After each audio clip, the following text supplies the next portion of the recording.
سلامونه د سبا نیوز ګرانو لیدونکو د نن ورځې تازه او مهمو خبرونو ته ښه راغلئ. منظور پښتین وایي فدرالي ادارې د پښتنو په وړاندې د دښمنۍ ټولې پولې ماتې کړې دي.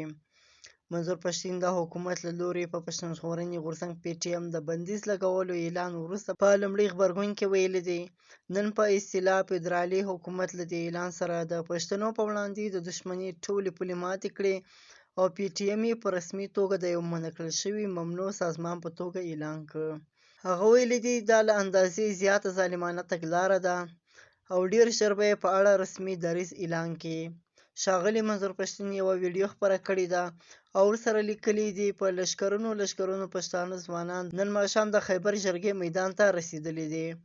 نوموړي په خواله رسنۍ فیسبوک پرون لیکلي وو د پښتنو جرګې په سمبالونکو د ریاستي سیستم او وحشت لړۍ دوام لري او اوس یې دا لړۍ له خیبر پښتونخوا د بلوچستان تر پښتنو سیمو پورې رسېدلې ده. منظور پښتین دا هم ویلي دي چې د پاکستان حکومت د پښتون ژغورنې غورځنګ د مشرانو او تنظیم کوونکو په ګډون له 200 نه ډېر کسان نیولي دي. په وړاندې د پاکستان مرکزي حکومت نن یکشنبه د یو رسمي اعلان له مخې په پښتون ژغورنې غورځنګ بندیز اعلان کړ. د پاکستان د کورنیو چارو وزیر لخوا رسمي او امنیتي ادارو ته په لیږل شوي مکتوب کې ویلي شوي دي د پښتون ژغورنې غورځنګ د پاکستان کورني امنیت لپاره ګواښ دی.